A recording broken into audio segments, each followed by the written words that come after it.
mpona kolobela na ntina ya religion pe actualité.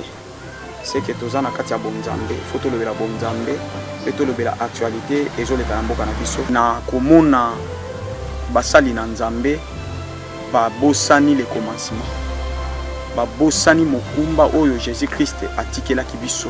Normalement Bible elobi na Matthieu Jésus azobisa biso alobi bino bayenga na poni soki bondimeli ngai bokosala bikama koleka me monga na salaki mopepe mema ete parce que toyebi bisika ya azali toyebi baye bazotindika ye na biloko wana mais bazokosa ye azomona teke bakomi kosakana na ye eye kulutu oyo otangi wana Denilesi mosali ya nzambe moko ta kosoutenir Denilesi aza te.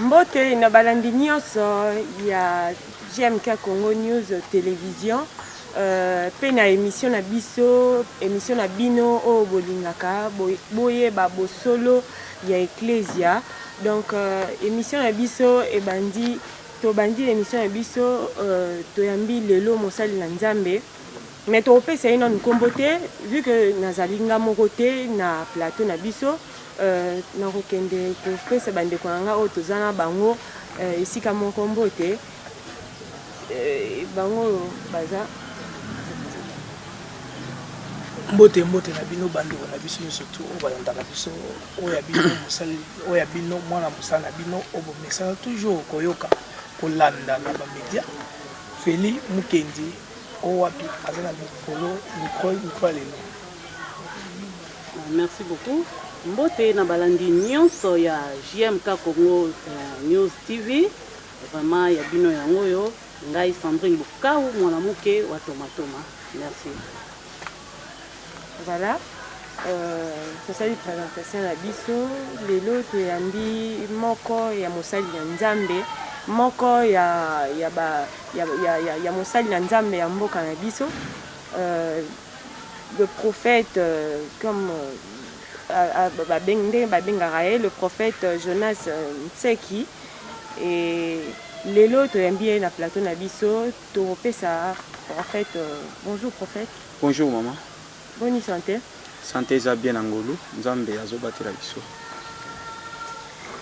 Boyoki iye moko yo prophète Jonas Ntseki toyambi lelo na plateau na biso. Basango nini prophète mene biso.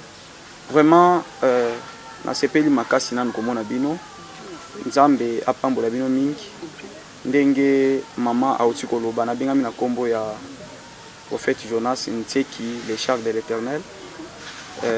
Lelo naliki na émission na JMK Congo News pona kolobela na ntina ya religion pe actualité.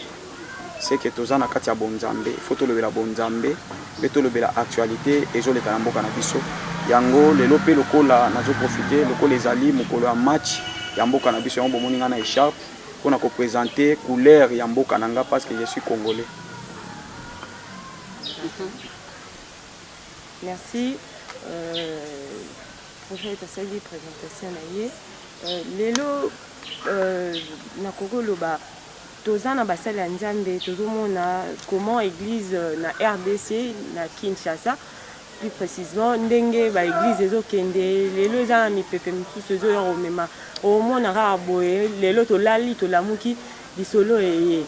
Et puis c'est très choquant comment on a basali ya Nzambe bazozongaka toujours na sima oleke bakende de l'avant na makambo ya Nzambe bazozongaka toujours na ndenge ya sima omoni yango ndenge nini par rapport ya ndenge basali ya Nzambe baza ko se comporter baza komemama na mopepe o etali bilo wa mokili. Vraiment merci beaucoup maman pour la question na yo.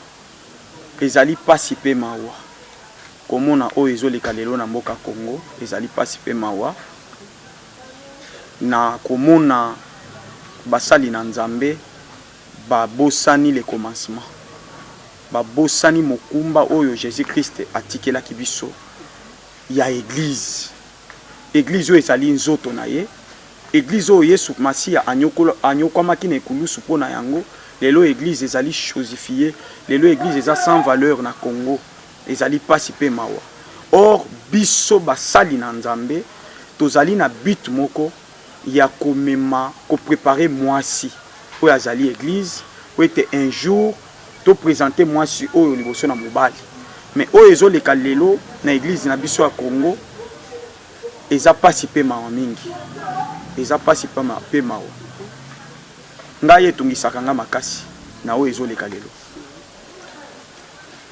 etungisaka mosali ya Nzambe makasi kaka nde moko otioloba mosali parce que tomeki na ko répondre na yo na mo mituna oyo tuni oyo na ba question na répondre biso tuna moko il faut na tuna parce que to toucher sur l'église va même Bible le dit que l'église est un temple à moli temple la biso l'église c'est ça alors mais lelo na basali ya Nzambe makambo tokomo komona ozo lekamo na ba église pour la pasteur athée na église il faut azala maman mingudi moko boye il faut azala na ba puissance moko diabolique pour il faut que non église eza vraiment na plaire ndenge ezalaka et pour na yo mosali ya Nzambe pour na yo mosali ya Nzambe prophète ya mboka Congo. En tout cas, papa, merci mingi pour la question. La Bible dit, vous les reconnaîtrez par leurs fruits. C'est que beaucoup de gens ont bambouma. Oyo ezotalisake oyo aza mosali na Nzambe ya solo to oyo aza mosali na Nzambe ya lokuta, ce sont des fruits. C'est que ngai na koyebisa bino ete oyo bozomona lelo ezoleka na ba télévision na ba itandoike, ce sont les fruits ezolakisa lolenge bango bazali. Normalement Biblia elobi na Matthieu Jésus azobisa biso alobi bino bayenga na poni soki bondimeli ngai bokosala bikama koleka même monga na salaki. C'est une promesse. Il n'y a pas de débat là-dessus. Il suffit tout simplement de croire au Seigneur Jésus-Christ. Tu feras plus que le Seigneur Jésus-Christ. Ce n'est même pas au Kende Kingaboa, ce n'est pas au Kende Kimbantek et cimetière, au Lukambikoudi, au Lukamama Moroboy, à Katonzolo Konalolemo. Moi je suis prophète. Na Sakolaka. Si je vous dis des sacrifices que moi j'ai fait dans ma Nzambe, ce sont des sacrifices. Permettez-moi, je suis marié, père de 3 enfants. Il y a des fois, j'abandonne ma femme. Je prive même ma femme, c'est qui est son droit. Pour na musala na Nzambe. C'est que nazana kati ya kolukelongi na Nzambe et non pour na plaire mokili. Non. Nazo plaire oya beningai pour un jour j'ai un rapport à lui présenter. Na likamolobia ya mama et meko tushinga makasi contenu ya musala osala ya Nzambe na contenu makamba famille koko okabola ka ndenge nini. Vraiment merci beaucoup pour la question. Maman, moi sinanga c'est une servante de Dieu, azapé prophétesse. Okay. En tout cas, il y a des moments où le Saint-Esprit commence à me parler, à me mangana dans des extases. Quand on a kota na molimo, ma femme a tendance à komona ki na bandaka er moko na komi lobela, soit je parle en langue, elle est censée comprendre que pour le moment na benda bana pembeni, pas déranger papa parce que azana état mususu. Il y a des moments où vendre na yebo to lamuki na tongo na sali o eza droit ya parents o esengela sala na foyer kolia na bango komela na bango. D'emblée je lui dis na matingomba kolo lobi na matangomba le onala na ndako te. Elle est censée comprendre. Mais mosali kambo ya balangue ya balangue parler na kati ya église eza biblique bashika baba na bakamsu c'est biblique kati ya en tout cas bien aimé likambo kolobela langue parler en langue c'est biblique. Parler en langue c'est biblique. Verset Zali, je crois Brozoyango. Parler en langue c'est biblique. Tant que Moutazoloba a parlé en langue, a communiqué quelque chose de la part de l'Éternel. Que parler en langue ce n'est pas de la magie. Malgré Bamoussous ba côté ici, va Moussous. Mais que parler en langue ce n'est pas de la magie. Que parler en langue ce n'est pas de la magie. Je vous donne l'exemple de la tour de Babel. Ko Minoko et Utakuna. C'est que tant que Batuba Mataka po bamona batatola nzambe aza nani badécouvrir oyo nzambe azali mbala moko nzambe akoti oyo babengi tour de babel, c'est ce qui veut dire confusion. Tour de babel wana ekwei bato babandaki koloba dans des différentes langues, mais à ce qui concerne parler en langue ezali moko ya badon au Seigneur Jésus-Christ à la église. Ce n'est pas de la magie, bien que mabe ekoti, mais parler en langue est biblique. Ok, merci beaucoup Pasteur Jonas. Merci maman. Tozolanda vraiment na bokebi nyonso pe balandi na biso bango nyonso bazolanda yo. Pasteur Jonas. Oui maman. Avant na kota na mituna mususu na ngai na tuna yo. Mais na linga na yeba nanu po toke na mbangu mingi. Église na yo. Oza na église ou bien église eza wapi? Toyeba avant na kota na mituna mususu. Merci beaucoup maman. Pour le moment, nous avons la communauté monene au Babengi ACG, Assemblée charismatique La Gloire. Ceux qui voient na Arrêt Pascal, Avenue Bibois, numéro 36. Beaucoup d'églises ACG Zawana. Nazali na muninga na tozo sala ne musala na Nzambe prophète Simon. Tozawana mengai vision na ngai za na Lubumbashi, bisika ngana sina bandi église. Ils na Lubumbashi. Seigneur a permis que nous ayons na Lubumbashi. Bisika on est tous la boye madame naba na bazakuna. Mais pour le moment dans la communauté, il y a Assemblée charismatique La Gloire, bisika naza ko evre. Merci beaucoup Pasteur Jonas, wana Pasteur Simon et si kazape topesi mbote. Sans oublier mon papa prophète Jonas Mondo, vraiment mon papa Oumena Simbanzete. Amen. Pasteur Jonas. Maman. Ngana lina tunabo.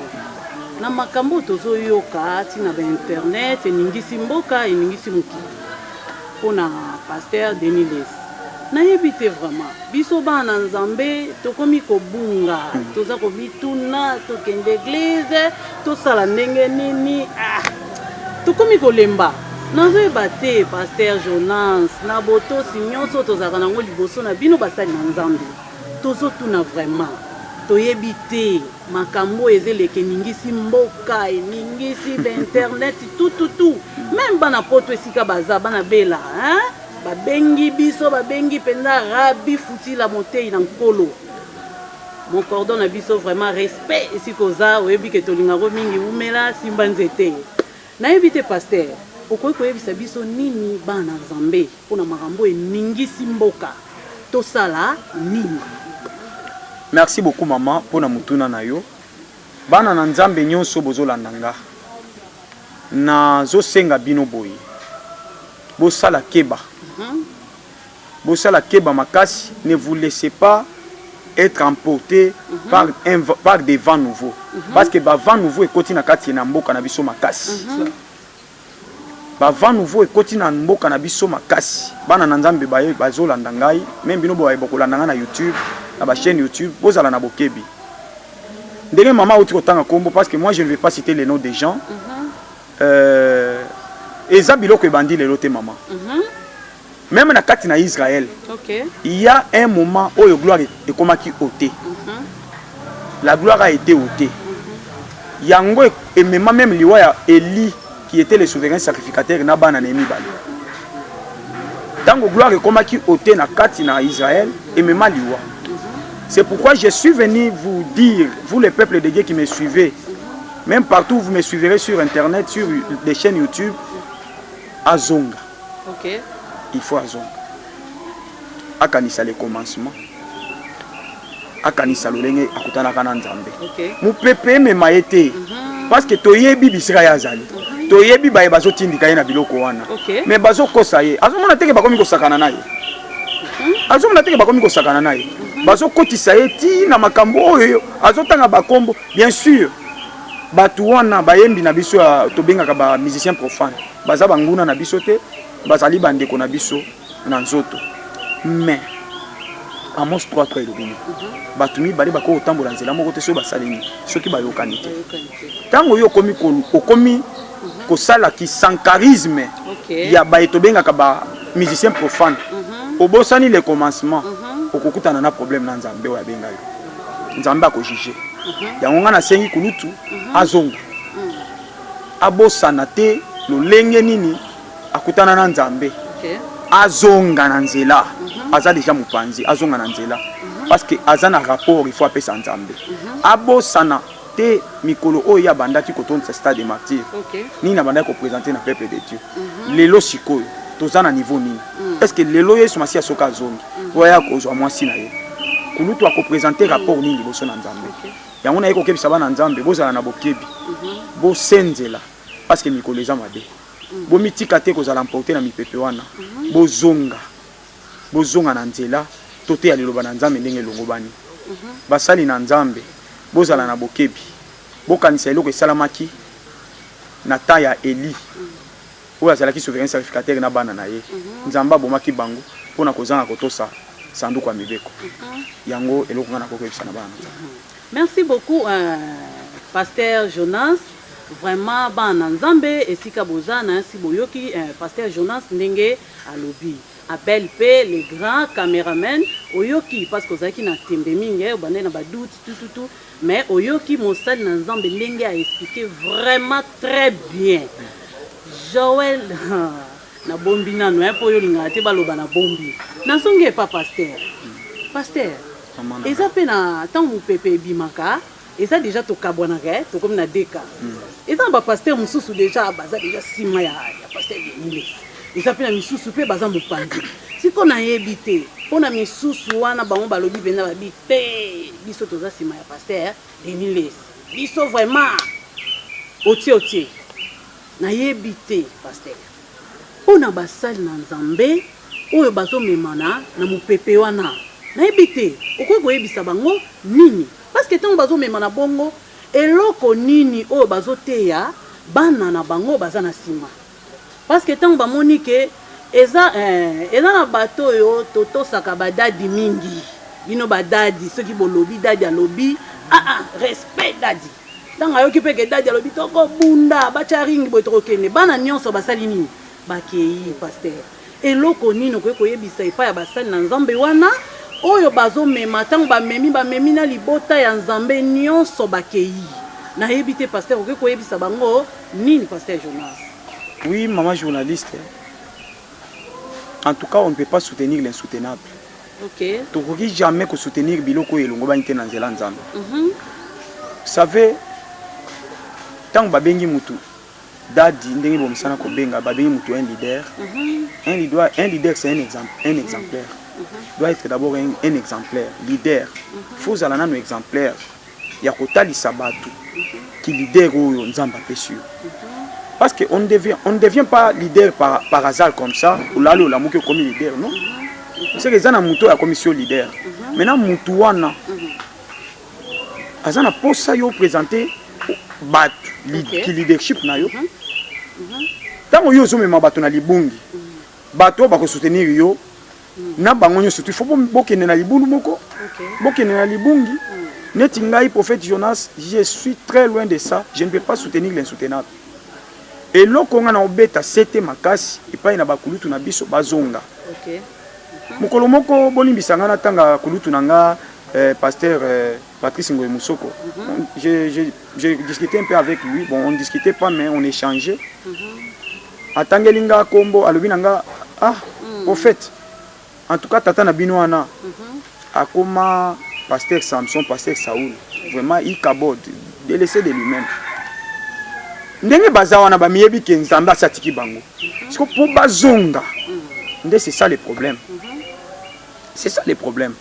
Maman, lelo eza bien bino ba journaliste ndenge bozo poser mituna boye, tozo répondre. Eza bien lelo nazo mbongo akanyaka pona na buka lukuta. Mais na lola ba kotando polele. OK. Lukuta no eko suka. C'est que basala biloko wana na moki. Mais baye bake. L'enfer ne sera pas climatisé. L'enfer ne sera pas climatisé. Na bandeli, l'enfer ne sera pas climatisé. OK. Ce qui bozongeli nzambete. Un jour, kaka bano babenga bino ba dadi. Bano babenga bino ba leader, dadi. Akoseka yo. Bana oyo zote ali loba na nzambe bakozana na lola. Yo okende lifelo. Parce que na yeko informé. Peut-être au salle rassemblement aux hommes comme s'il fait le zate. Mais les journalistes n'ont pas fait le zate. Biso to kufa, to c'est quoi. J'aurai une émission avec vous. tomona makambo kolo sala biso ngolu tomona l'enfer existe na sengi na bakulutu bazonga batika ke o to soutenir ye to d'ailleurs kulutu otanywa na Denilesi musali anzame moko ta ko soutenir Denilesi azate azate nga na moni yete en tout cas soki ye azana ye a présenter ngaye azate mutu moko ta ko soutenir Denilesi pour le moment parce que Denilesi aza déjà Ikabod en tant que Ikabod il faut bampakande église oyo na kufa il faut bampaka batelema bazongisa leki na bango na nzela batika yete parce que un jour makila na ye ekosambisama et makila na ye nzambe akotuna yango natindelaki yo mission boye na mokili présenter nga ba amo yo menge pa na ngai yango nasengi na bino peuple de Dieu bo fongola misu bo soutenir l'insoutenable te bozala na nzela ya nzambe parce que mikolesa ya kobeba mikoleza ya kobeba na bandeli mikoleza ya kobeba mutu moko takosa bino. Merci beaucoup Pasteur Jonas, vraiment to bandeli koloba JMK Congo News TV eza pona ko critiquer te eza pona ko finga te Pasteur aza koloba mingi pona bakulutu na ye oyo babungi nzela ou bien oyo bazokende déjà na kobunga azote ya bango to azosenga bango na bolingo ya tata Nzambe bazonga na nzela na bosanité archive manene conseiller ya mama vraiment azawana nazongsi maloba epai ya sage voilà ndenge kaka bandeko bauti koloba baza pembeni na nga balobi.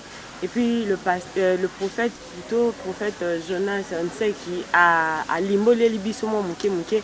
Mais prophète, pour ne pas citer combo ya prophète Moussoussou, to basal yanzambe Moussoussou, bao balobarake, biso tozana biso social, mot social et kotatine existe, babi baza social, nandenge que bangona satana baye bani na bangote, eza nango kaka tozana biso ensemble, tozana biso en famille, torosolola, babi bango o basala lokwa ba genre ya wana batu ya satana, biso batu ya nzambe, bango bino ndenge ba pasteur musu baloba arrêter musique wana eza musique ya nzambe, musique eza musique ya satan.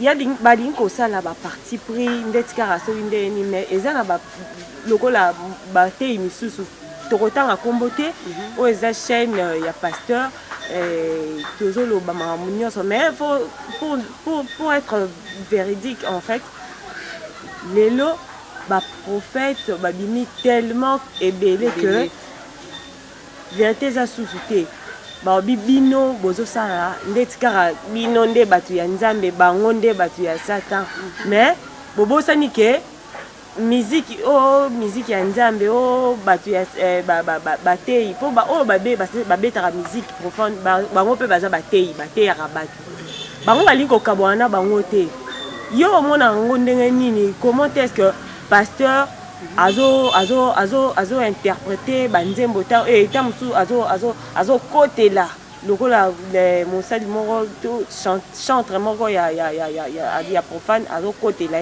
donc wana te eza nango musique ya nzambe eza ka musique o nyonso ebetamaka yo mona ngo ndenge ni place wana. En tout cas taya na kokamwa makasi. Je crois biso nyonso tozali ezala bino ba journaliste ezala ba cameraman toza ba chrétien. Boyebi pourquoi Nzambe abengana satana na lola. Boyebi parce que boskenda ke église boza basali na Nzambe. Nzambe kolo bolingo abengana satana na mokili abwaka na mokili abengana na lola. Pona nini? Alinga kite bakabola gloire. Nzambe wo tozo salela. Nzambe abengi biso akoki jamais kondima gloire na ye ezala partager na Satan. Voilà. Akoki kondima te. Tango yo za mosali na Nzambe. Ozoleka na média ozo soutenir. Biloko yo koko soutenir te. Parce que ba fini au moins $100, moins $200 na maboko. Balobi bon baza social, ba solo la na bango na. Non, maman. Problème ezawana ezali ya nous vivons ensemble et nous mourons ensemble. Omoni Satan. Ayebi makamnolo. Omoni na lo baboy. Satan na place ça très mal à l'aise. Abi me muto awuti wapi azokundola ngabo. OK. Ozolanda nga maman. Batu on a problème à sociabilité te. Et ça pour ma sociabilité. Na uti ko betela bino lisolo Amos 3:3. Ba tout soko moni batumi balé ndenge bino ba journaliste na ba cameraman botambola bo seke boyokani. Ndenge DG Rabi azo gérer bino bo seke boyokani. Soki boyokani te mwana sani. Benana. Mais tant que vous avez bateau, baza ko se soutenir, baza sala, baza ko se défendre. Aleki na média, azo a commis bolimbisanga, a commis Sankara ya musicien profane mon robot. Ça ce n'est pas encore de Dieu. Yango na yebisi bango bazonga. Nazo beta c'était bazonga. Même lola ndenge zawane lola yebi déjà que mutoyo. Naza sunaye. Nzambe na lola yebi ke muto naza sunaye. Il suffit tout simplement bazonga. Et ça likambo sociabilité te maman. Et ça likambo sociabilité. Et ça likambo nous vivons ensemble et nous mourons ensemble. Parce que bango bandimi ke to vanda na biso esika moko lola izalaka nango te mutu soka akufi. Yo so mona pasteur azoloba ke mutu soka akufi. Un pasteur qui ne sait pas que après la mort il y a une autre vie. Mais azoyebi sa bandimi ke abolongwa soki mutu akufi. Moi ça m'étonne. Un pasteur soi-disant azolobake soki mutu akufi. Or nous savons que soki mutu akufi il y a une autre vie. Selon la Bible, il y a une autre vie. Et puis ce que vous devez savoir c'est quoi? Je crois mon prophète Jonas Mondo en Belgique, je vous salue tout en passant aux Hollandais malam. Bible et lobby, ils ont présenté la qualité des bons serviteurs de Dieu. C'est qu'un bon serviteur de Dieu, la première qualité c'est quoi? Il faut qu'on lui trouve d'abord irréprochable. Binonde botangelinga bakombo ngana tangi na kombo mutute. Botangelinga bakombo. Biloko wana. Est-ce que okoloba ke bonzambe sana? Bonzambe zate? Te ngana yebi kolia dongo na solité. Na so bisango bonzambe zate. Bonzambe zate place wana ezande place ya kozwa ko mizongi sakati na yo. Bible lobi rentre en toi. OK. Rentre en toi. Tala bisiko ko isi nzambe pe zongela yo. Dieu est riche en bonté ko yamba bango. Bazongela nzambe. Tant que vous avez soutenir et le komoko boyo monique pour ba pression bon mais yo yebi ke bonzambe zate na kati mais oza na kati ya ko tuka kombo nzambe kombo nzambe za suna isika te yango faut bazongela nzambe ezali kamba sociabilité te biso nyonso moi qui vous parle je soutiens les orphelins les veuves ezali kamba sociabilité te ko soutenir ba orphelins na ba veuve je suis social non mais social sous quelle forme? Tant que vous soutenir diable, parce que vous soutenir diable, soutien aux hommes et comme on a fait, nous mourrons ensemble, nous vivons ensemble, nous mourrons ensemble. On a un problème à bisoter. Et comme le problème, il y a un Nzambe, il y a un Zotambo, il y a un comme ça, il y a un mouton, il y a un azoté les manachères, azoté, azoté à battre, à vandelier, bazo, kai. Asa moutu faut à côté Zamba, ta 100 jours, aller la main en Zamba. Asa dit, il y a côté manachère. Il faut akota zamba aluka nzambe mosa ko linankolo mosa nzambe ndenge topesa kabino lokomo lelo à propos ba makamoko ezolo ba malakati ya ba église ya ba crête passer na passer wayo kanaka te to église wayo kanaka te wana okolo bani pour l'escabo. Vraiment merci beaucoup pour la question na yo. Messieurs les journalistes, nous avons toujours dans Amos 3:3. Dieu n'est pas divisé. Dieu n'est pas divisé. Nzambe, quand est-ce que Nzamba a créé la séparation? Bien. Quand est-ce que Nzamba a créé la séparation? Quand on a dit parce que la séparation n'a pas commencé avec nous. La séparation a commencé avec Abraham et son frère Lot. Mais ils n'étaient pas divisés. Ils se sont séparés tout en gardant l'amour fraternel. Je ne sais pas si vous me suivez. Ils se sont séparés tout en gardant l'amour fraternel. Il y a un moment qui m'a dit ange baye. Dans la Bible, ange bazalaki libanda lupango ya Abraham ba obeta lisolo. Ba okana ndenge ba obanda kotumba mboka Sodome na Gomorrhe. Abraham nde autai kobeta tu na quartier ya kuti bango amemi bango na ndako na ye. Abina moni bino lokwa bouti mboka moko musika. En tout cas boyana na bomela tako pambali. Lokola na foyer nyonso mwasi na mbali bazana basini basala naka. Tango Abraham azokota na batu a fini Sarah liso. Mbala mo Sarah pelisi moto à 100 degrés asaleli bango fufu. tango baliende bapanzi lisolo. OK. C'est que soki Abraham azala divisé na Lot, alingaki asenga ba ange wana teke bobimisa ndeko na nga za kuna. C'est que tango yo zomona ke bozo vana na mutu, bozo yo kanate. Séparez-vous, mais vous gardez l'amour fraternel. Si vous vous divisez, vous n'êtes pas de Dieu. Vous connaissez bana Satan. Bana libunga. Parce que bana libunga ne va se diviser. Bana nzambe va se diviser. Merci beaucoup, Pasteur Jonas. Pasteur Jonas azoloba très bien. Ils ont malamu mingi bana na nzambo bakomaki déjà donc likolo moko libanda moko na kati déjà bazozonga na nzela. Pasteur Jonas. Oui maman. Émission na biso tokomi kokende déjà na suka. Na lingana tuna yo.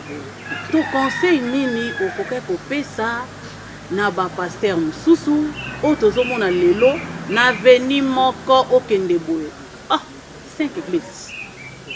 Awa. Awa. Okoka pe bango na bango bandime. Tokozala bongo biso se to cheto matisi. Volume. Biso te. Oh. Tozoyeba te vraiment. Tant bokoti na veni bozotambola boyoka awa ou bien boyoka awa. Aveni moko pasteur. Okomona 5 églises. 5 églises. Tango ebandi pe ba jour na bango mona tombe pe bango nyonso jour moko. Volume pe tala likolo. Pasteur, na yebi te conseil ni no ko pesa bango. Joël Pro a yebisinga bi maman Sandrine tunelanga vraiment mutuno et pas pasteur Jonas a yebisa biso. To conseil ni na ko pesa et pas ya bandeko ba pasteur wana. Maman Sandrine, merci beaucoup pour la question na yo, pour la proposition na yo oyo lobi nanga na pesa bango toli. Tango Jésus-Christ a mataki lola, il avait laissé une église. Il n'avait pas laissé des assemblées. Atikaki église. Atikaki bitandote. Bitando eye pona nini? Bato balingi ba monana ba yebana. Ba monana ba yebana. Nde omoni bitando eye. Mais eloko ngana za contre bitando na bangote. Je suis contre ceux qui ne marchent pas dans la vérité. Parce que belé temps ba olanda ba otuna mais moi no ya uti wapi. Yepe azanani. A uti wapi. Omoni lelo nengo uti koloba yango wana avenir moko ba église ebelé. Eza mabete. Mais il faut koyeba ba vérité za wapi. OK. Là c'est une bazote ya vérité. Église wana otie au côté ya batu vérité, au côté ya batu parole de Dieu. Batu ba bongwama. Un jour ba rencontrer mobile to otie pour na libu. Point d'interrogation. OK. Ce qui est là, polémique, ce que nous appelons des polémiques et continue à dans l'évangile. OK. Moi, j'ai une conférence que j'ai toujours dit. Auparavant, ce n'était pas ainsi. Auparavant, il n'y avait pas de polémique. Polémique est outil wapi. Polémique est outil tant on va là pour te fondre. OK. Mais moi, je dirais aux hommes de Dieu qui me suivent qu'aucun des potos, ce n'est pas une bénédiction. Ce n'est pas une bénédiction. Qu'aucun des potos, ce n'est pas une bénédiction. Qu'aucun des potos, c'est avoir tout simplement l'argent. Ozana mbongo, ozana passé bon ndenge nazana ngobo. Aucun des potos. OK, kaka na nini na ambassade des États-Unis d'Amérique. Ba rotier le visa non. Visa wana eko senga te que faut aller élever pour tirer le visa. Il faut avoir son passeport. Tant OK na mbongo nde ba tirer le visa. Tant yo ozana mbongo te, atoza élever ko le ka banzete. Ba repese visa te. Maintenant, élévation wana oyo les autres comme kelele na ba télévision, élévation. D'ailleurs, il faut se demander qui élève d'abord. OK. Nani ali barabato. Nani ali barabato. Parce que sur autant de Bible lobby, cherchez premièrement le royaume et la justice de Dieu. Et le reste vous sera donné par-dessus. Le reste c'est quoi? Le reste c'est quoi? Est-ce que le reste là ce sont des bonus? Est-ce que pour Nzambe apé sanga yango tant dessin na luki bokonzi na likolo, il faut na sala effort moko? Non. Atali déjà que on sali nanga oyo a luki bokonzi na likolo. Tika na pese ndako bien. Tika na pese bandi mebele. Tika na pese mutu. Mais lelo basali na Nzambe ba kulutu nanga lelo kozala na mutuka ça veut dire au gagner lola. Kozala na mutuka ça veut dire c'est ça l'élévation. Non. D'ailleurs moi je dirais que l'élévation, être élevé, c'est gagner les âmes à Dieu. Préparer les âmes pour qu'un jour bah mon Nzambe. C'est ça être élevé. Parce que ozala jamais élevé na mokili na lolo ozala petit. OK. Et au moment où Jésus-Christ a tourné qui bango un jour qui est grand parmi vous? Qui est grand? C'est bien. La notion de la grandeur est doctrinale et biblique. Je n'en disconviens pas. Mais sous quel prétexte? Sous quelle forme? Sous quelle forme? Cette notion de grandeur, na forme nini? C'est na forme nini? Quand on est église, avec bit yake, ngai na mataka ba instrument makasi na deganjaka baninga baza pembeni. Mais tu es automatiquement païen. Vous assure na Nzambe te, comme mon pagano. Parce que si réellement bito yo tie l'église, et ça même bito ngana tie l'église. Il faut tout tamboler ensemble, tous ala na bomoko, tous ala na bolingo. Toko potana toko bibana. Merci beaucoup Pasteur Jonas. Avant nazong somaloba ipa ya stage. Vraiment, nous avons remercié mon papa. Nous avons bien mon papa pour te éviter de télémara lobaka et à la kassom. Mon papa, prophète Jonas Mondo, Bisikoza, vraiment papa. Bana bangoyeyo, équipe makasi, yangoyeyo, bangoyeyo. Vraiment, mon cordon Rabbi Foutila, vraiment Zalaka Awana, Simbe Bende, Netolobaka Koumela. Aussi Mbebende. Joël Pro, Atobo Ingana Olobango Kazalaka Kawana, aussi Mbanzete, équipe à Makas, Abel Kandengo Lobaka, et ça la biso bien Makasi, Archip Manene, Umelawana. Vraiment, équipe Nyon Soya, JMK Congo News TV, vraiment, tous les labinons, fort, Nazong Simalobaipa ya, Sage. Merci beaucoup. Émission Ebiso et Commune Asuka. Te prendre congé na prophète Jonas Ntseki akoya lisusu kosolana biso parce que émission Ebiso timing Commune Asuka. Vous savez que Mamba TV est à temps donc temps Commune Asuka. Yango aussi si mais avant tout il y a aussi ça prophète Lilobananga Asuka ezani ni poto conclure. Vraiment merci beaucoup. Nzamba pambola bino mingi. Lilobananga Asuka ezali boye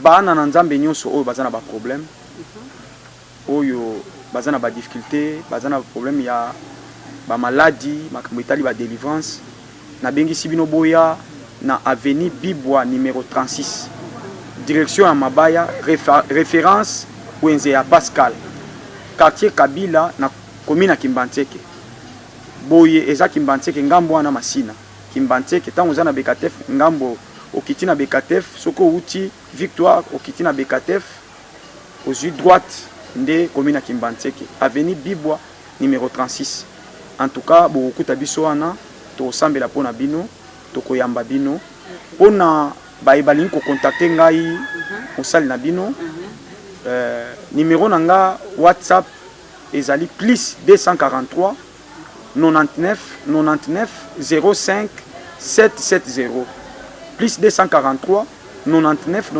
99 057 70 soit 089 plus 243 89 89 59 023 en tout cas ce que lingi page Facebook comment prophète Jonas Ntseki prophète Jonas Ntseki chaîne YouTube nangai soko lingi ko s'abonner en tout cas na sengi bino bana na Nzambe bo s'abonner bo landa mateya bo landa ba témoignage bo landa ba émission na chaîne YouTube prophète Jonas Lechar TV prophète wana sans accent prophète Jonas Lechar TV vraiment Nzambe apambola bino mingi boya bokozala jamais déçu tokoyamba bino bokoleka na consultation prophétique pe bokozwa ba directive na o etali prière.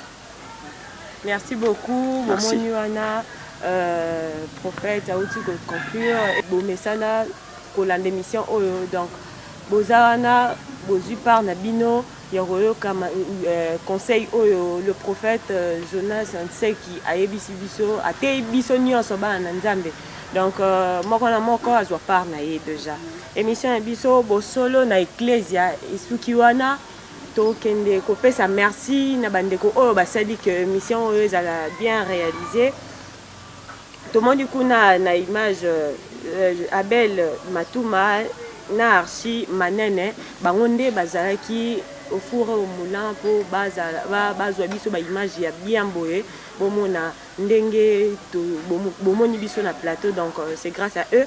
Et puis na montage na réalisation Ortega, na régie tomoni Joël Kachila le pro, et la coordination Rabi Foutila, et puis l'autorité spirituelle de cette émission et de cette chaîne, le prophète Jonas Mondo. Donc merci papa pour l'opportunité, et puis on se retrouve à une nouvelle numéro. Au revoir.